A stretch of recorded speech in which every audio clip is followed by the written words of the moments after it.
Wally, I'm sorry that Roz's parents and my parents weren't here to hear that introduction. Our fathers would have chuckled, but our mothers would have believed you. There are a lot of people in this room tonight, but let's pretend for a few minutes that we've known each other for a long time and we're just sitting in your living room having a heart-to-heart talk about our children and grandchildren.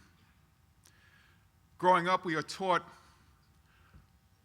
that if one is good, two is even better.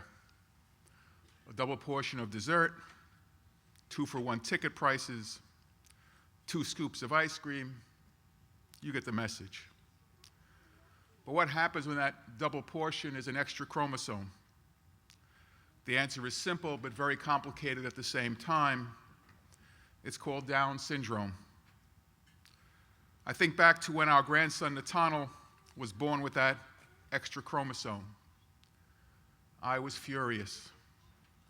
Less than 10 years earlier, our entire family had been thrown into turmoil when Elisa was murdered by terrorists at the age of 20.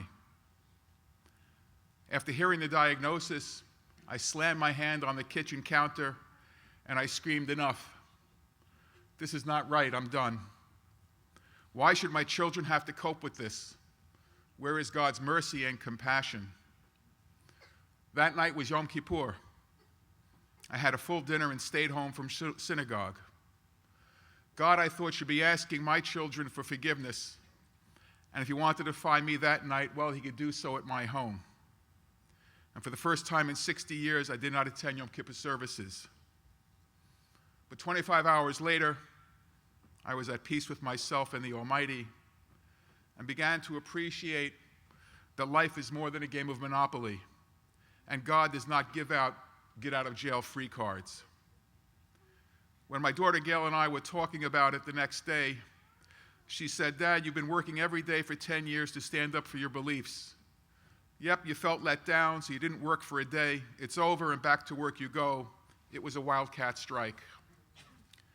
Meanwhile, Nathaniel was struggling to eat and breathe as a heart defect interfered with his oxygen absorption. That was soon fixed by the hands of a surgeon with God-given skills. As Nathaniel grew, we quickly banished the word retarded from our vocabulary, and we recognized that Nathaniel was certainly not stupid. He just had Down syndrome. As Alana would say over and over to me, "Dad, he's like my Japanese exchange student. You may not understand a word he says sometimes, but he makes his point known and he gets his way." As Nathaniel started school, it was obvious that the public school system was not going to be successful with him. Distressingly, the other students in his class were taking up too much of his teacher's time with behavioral issues that Nathaniel would mimic when he returned home. He was certainly not getting the individualized attention that he needed. I think we all breathed a sigh of relief when Nathaniel enrolled in the SINAI program at Rosenbaum Yeshiva of Northern Jersey. Within several weeks of his starting at SINAI, even his grandfather could see the difference in him. From week to week, from month to month, and now from year to year, it's easy to see he's thriving in a warm and caring environment, and seeing his face smiling down onto the traffic on Route 4 doesn't hurt either. The fact of the matter is that SINAI helped us all to see the potential and beauty of a child with disabilities. I admit that I know that living with Nathaniel is no cakewalk for his parents.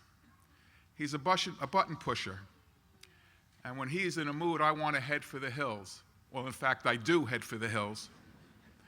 But I do look forward to the day when Nathaniel can spend Shabbat with his grandparents, and I can remind him that what happens with Grandma and Grandpa stays with Grandma and Grandpa. 30-plus years ago, when Lorette Rothwax opened the doors of Sinai with the help of Rabbi Green at what was then the Hebrew Youth Academy, I had no idea that one of my family would be a student.